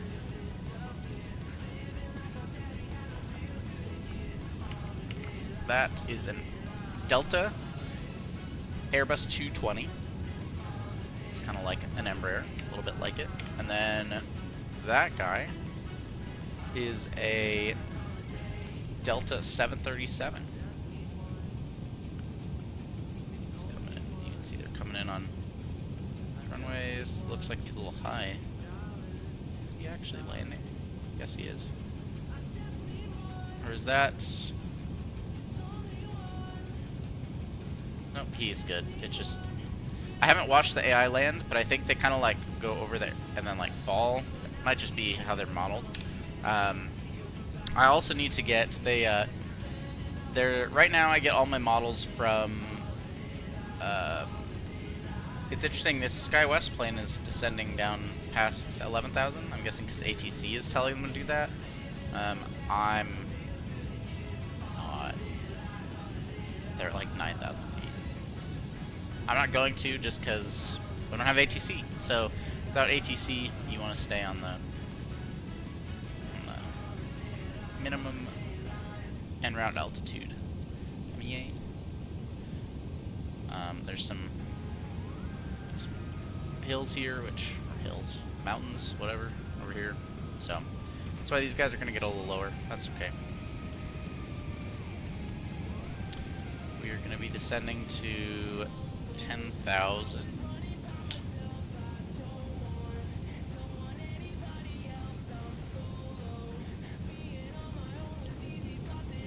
Dude, this is such a long... So, you know, with AI, it doesn't really make sense. You know, if you're just alone, it doesn't really make sense to have this long of a, you know, this turn in. However, you know, in real life, they have like 6 planes at a time. When I sat into Salt Lake, we came from the south here. I remember we came over this little crater area, and the captain went, "Man, it's a big ass crater," which is pretty funny. Or I don't think he said ass. I think he said, "Man, that's a big crater." And it was pretty funny. It will stick with me. It will stick with me. Yeah. So let's see. Yeah, I mean they're down to 9,000.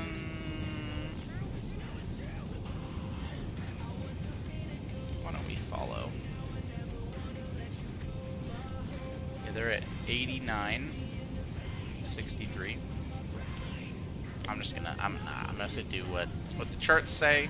Oh, it's because they're getting vectored, right? So in real life, they don't usually take you all the way out. They're getting vectored to final. So we are actually gonna do the same. So I'm gonna descend to like 8,000. Do VS actually.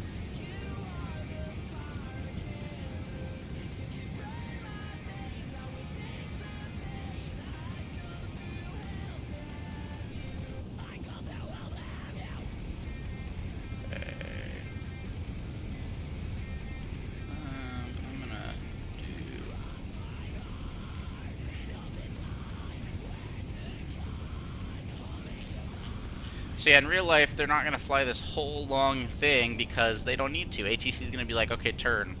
They're getting vectors to final. That's what it's called. I don't have that.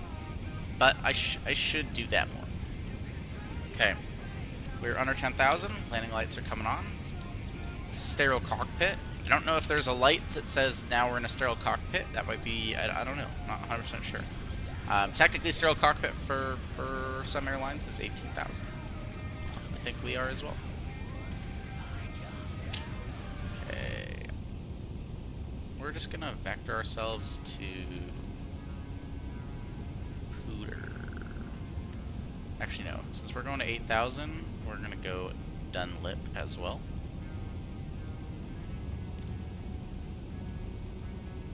So we are gonna go Dunlip. We're just gonna put it direct into Dunlip. I need my gear to come down. My flaps.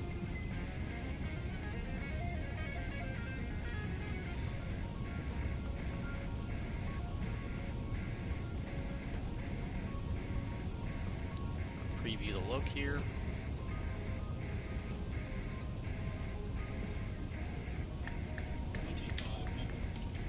We're below 10,000, so we will pause the music here.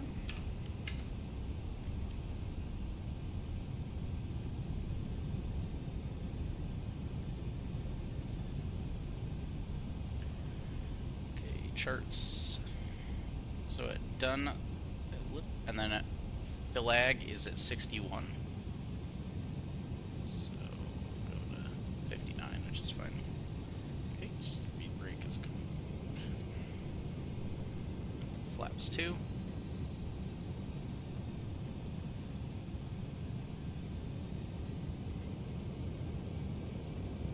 Now there's a Delta A330 in front of us. I'm guessing that's one of these lights. Maybe that guy. They ended up getting in front of us when we didn't turn. It was the A330 that was behind us. Now they're going to be in front of us, which is fine. Another plane over there. You can see a little TCAS remarks.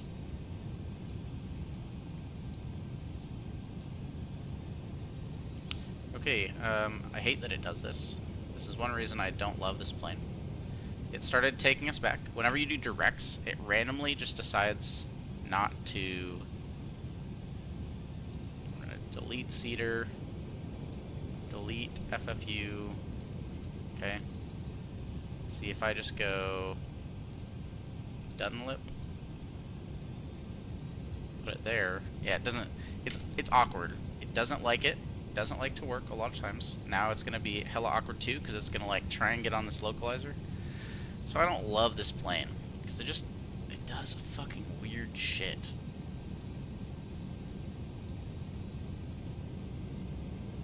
Okay, I'm gonna go heading select really quick. We're just gonna go heading mode.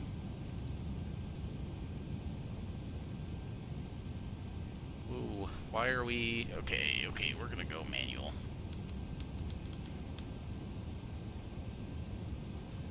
What the flapjacks? Okay. Just gonna go heading mode. We're just gonna go out.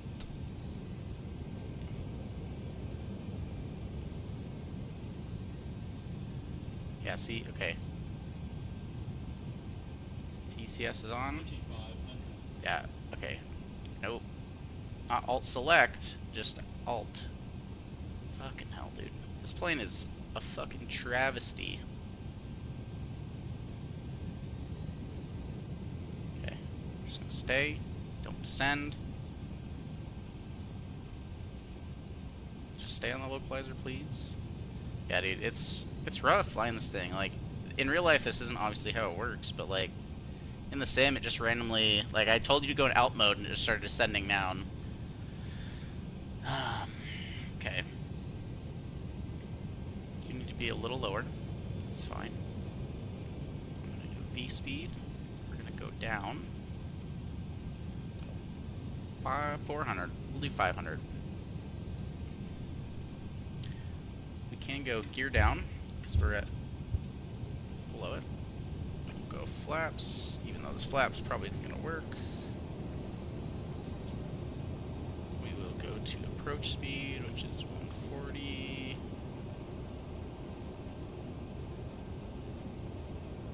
So I'd rather just fly the Airbus on Microsoft Flight Sim, like.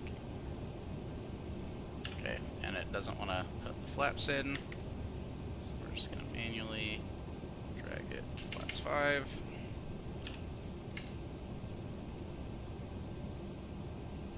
We're not on the glide slope yet, but soon. I didn't put our course in. If I just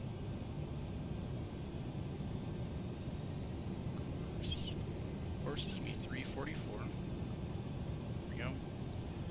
Okay, now we're stabilized somewhat.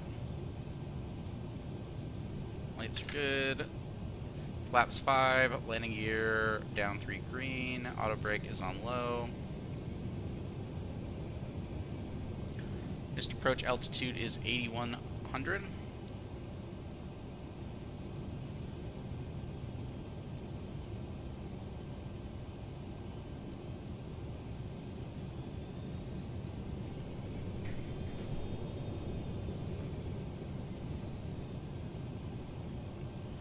At about 1,000 feet, I'm going to take over.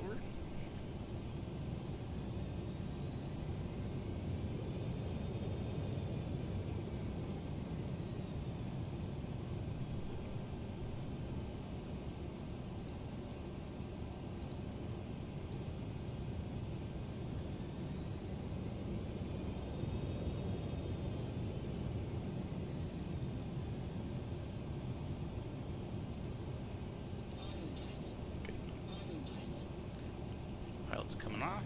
It's a little gusty. This engine's struggling a little bit to maintain speed. 1,000.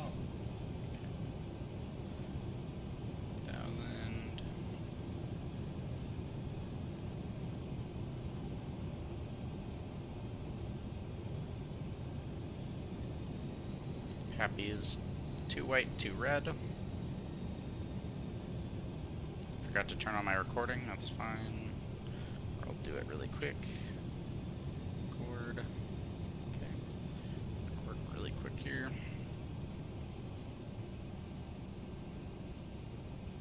A little low. A little bit basically a direct crosswind. Maybe a little high if we don't correct. 400. 400. Okay. Auto throttle's gonna come off. Of course it's not. 300. Okay, take it off, fucking Christ. Okay. We're gonna be low. Fucking plane sucks.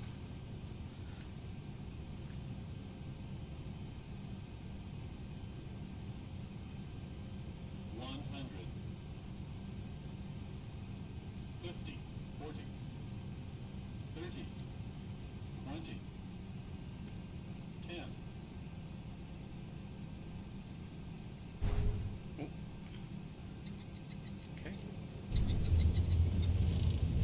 Down. 80 knots. Auto brake. We will exit at the next. Up here. Flaps up.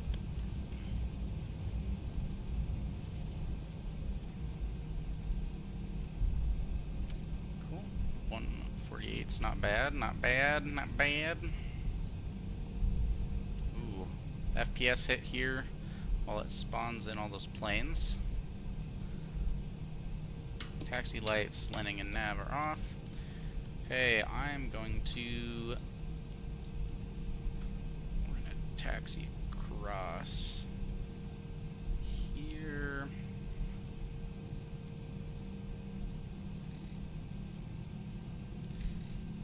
And we're down to 20 FPS. I can't tell if that's because I'm streaming or the airport mixed with the amount of stream mixed with the amount of air traffic. FPS is struggling. Oh, it's because I was on the charts. I didn't have the sim. No, oh my god, fucking Christ, this plane. Yeah, well, I'm gonna be done flying this shit for a little while because it's just pissing me off at this point. Oh, that would be why, because that's fuel, not the AP. Okay, fuck, we're almost done. We're almost done with this plane, then we can go to a high fidelity plane. Like, I want to love it.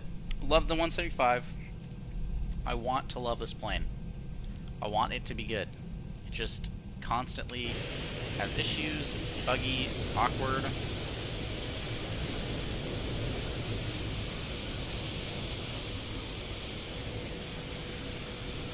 You can even see, like, when we were trying to get that localizer, it just wants to do this little awkward wobble thing, and I mean it does that in other planes too, but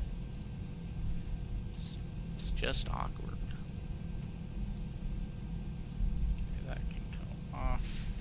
We're like 112 for flight time, that's fine. So Jack's down here next to the construction. I think the construction's almost done in real life.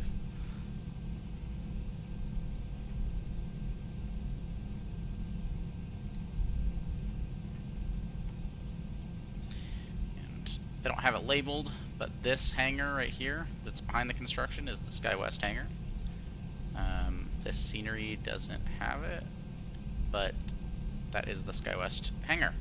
I believe that's also, might not be, but I've been told that that is also the training center where we train all our CRJ pilots while the simulators are there.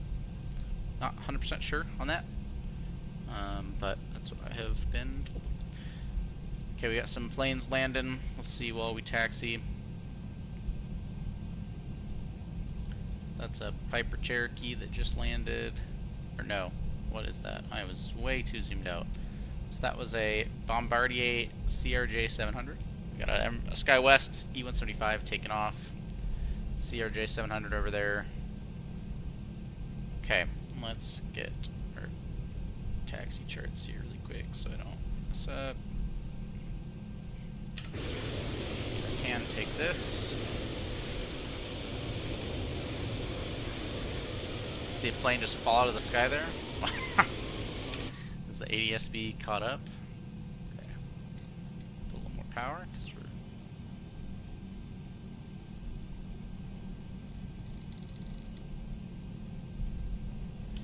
going to Alpha 36. I guess I could load that up in GSX.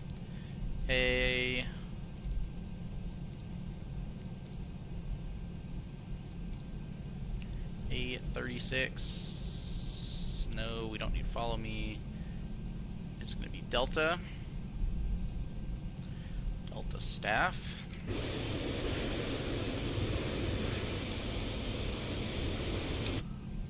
Our gate is just over there. I'm sure it'll be a marshaller in real life. One of the gates, man, what is with ADSB just pulling planes out of the sky? One of the gates, I believe it was Alpha 42, right here on the end. It had an VDGS, Visual Docking Guidance System. Alpha 36. That's 38 maybe, 36. Does this have a plane in it? Not GSX. Read this parking for me. I did. They did put a plane in it. Okay, good to know. We're killing it. Okay, so we're coming here. And our taxi light is going to go off so we don't blind the ground crew.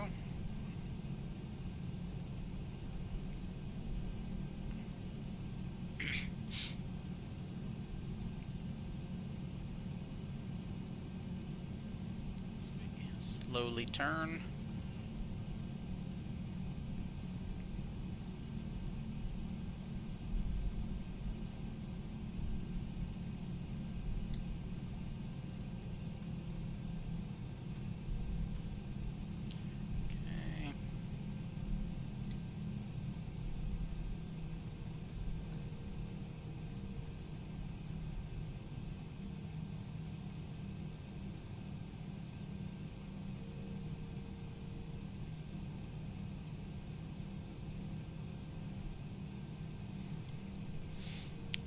Dokies. Parking brake's coming on. And just make sure APU is running. And we can kill our engines. Beacon can go off.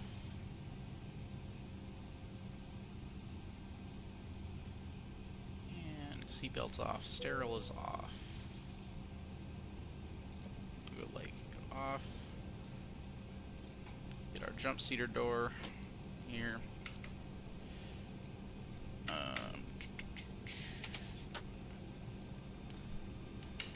And let's start deboarding. Requested. So, I didn't get to show this at the beginning because Helena sucks, but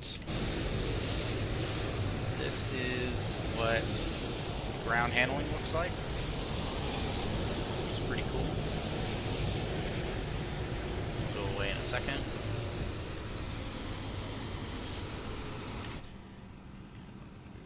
Door.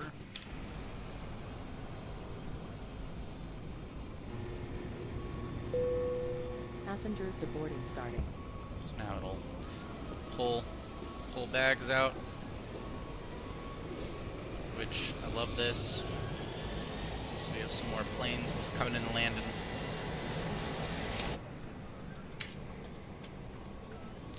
But, you know, friends, I think that's going to be it. I enjoyed this a lot. I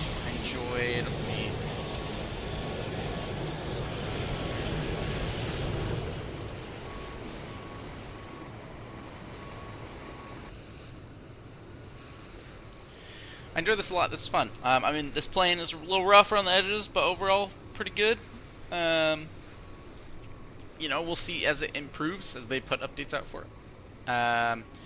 But, you know, this was fun. And for the purposes of this video, to be able to simulate my first ever flight that I dispatched, it was great. Fun flight. It's like 2 hours total. Stream time was pretty good. Let's see here if I can just look around really quick. So these are kind of the SkyWest gates and Delta gates over here. Also B gates, which are down at the end there. on the other end of the other terminal, those are some SkyWest gates as well. But you know, this is a good scenery. I like it a lot. And then I love this PSXT add-on with all the real traffic. I think it's super cool to see like it just makes it more like FSLTL is good, but there's just a lot of parked aircraft and usually like 5 or 6 aircraft moving around, whereas this like simulates at busy airports that like it's actually really busy. And I like that. I think that's awesome. It adds GA and other stuff. Here's our company CRJ coming in.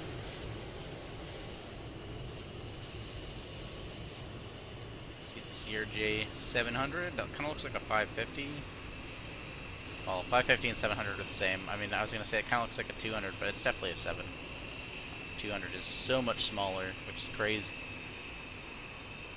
Which is CRJ. And then you can see some, I think that's a 175. MD is Endeavor, which is another regional. This one is YX, which I don't think that's us, is it? I think that's Mesa. What is YX? What was that tail? 747 YX, okay. 747 YX. That is a Republic. Okay, that's Republic, another regional. And then Delta. This is an A220. 2 planes together. That's a United mainline. Obviously, I don't even know why I looked at the tail number there. Look around more. There's an ERJ coming in with the short winglets. YX, so Republic. They do fly 170s, so that makes sense. There's another 170. There's a lot of Embraers coming in and out of Salt Lake. Delta flies a lot of Embraers. Delta flies a lot of flights with us. We fly a lot for Delta. MD, so this is an A220. MD is Delta. Or, no, this is a 170. That's MD's Endeavor. I'm just dumb. But let's see here. Is there a way to like speed up camera? I'm sure there is.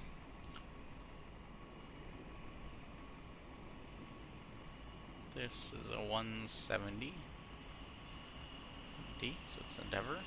Which in real life, let's see.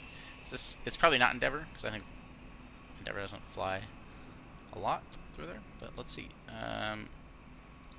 Yeah, so it's supposed to be SkyWest 3880. So what it does is it grabs the Delta livery and it just throws it on the plane. It goes Delta connection Embraer. But the problem is, well, part of the problem is that because the sim thinks it's 170s, we don't fly 170s. We only fly 175s. So all the Delta connection liveries are going to be like Republic. Yeah, so here's our hangar. This definitely does not look big enough to be our training center too. So definitely just the maintenance hangar. Tower. Delta mainline hangar. Here. Doesn't say it. That's the Delta hangar. They can fit, I think, 3 7-3s, maybe A3s. I doubt it's modeled.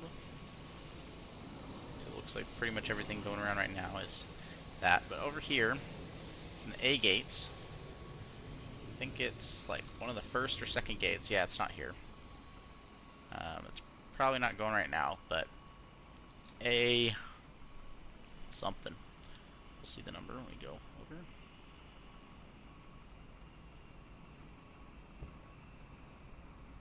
Get closer.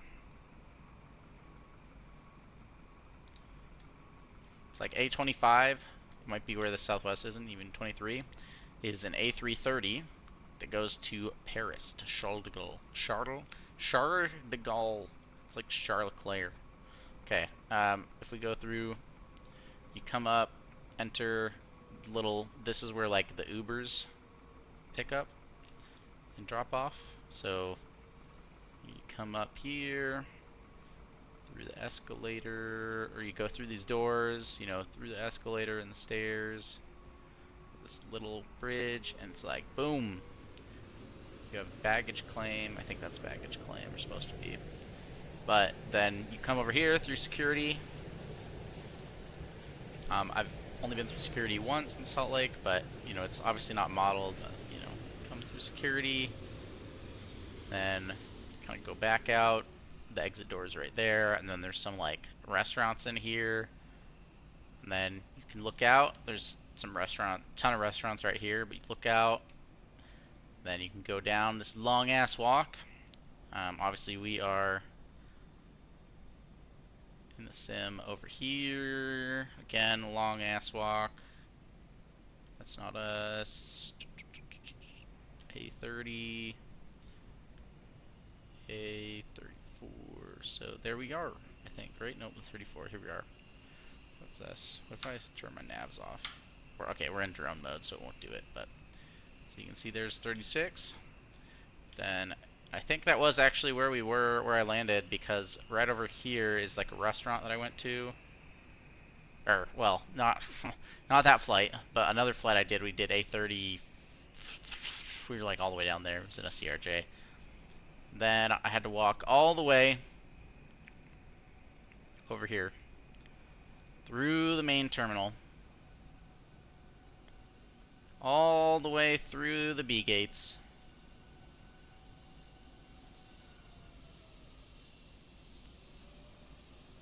all the way down here until you get here. Maybe one more. Probably don't have it modeled. I think it's this middle one here. And this is how you get to the B gates. I bet you they don't have it modeled. Almost guaranteed, because there's like 0 point. Then you walk an underground bridge over. I actually think it's one less. Yeah, that's where that lamp is. But you go underground, you come out here, and maybe, dude, where is this thing? It's not there. Where's the entrance? Is it over here? Might just also not be modeled well, but okay, so then, yeah, I think it's over here. You come out, and you come up, and it's like, oh shit, we're in the gates, the B gates now. And then I had to walk all the way over here, and out of B4, left out of B4 and went to Phoenix.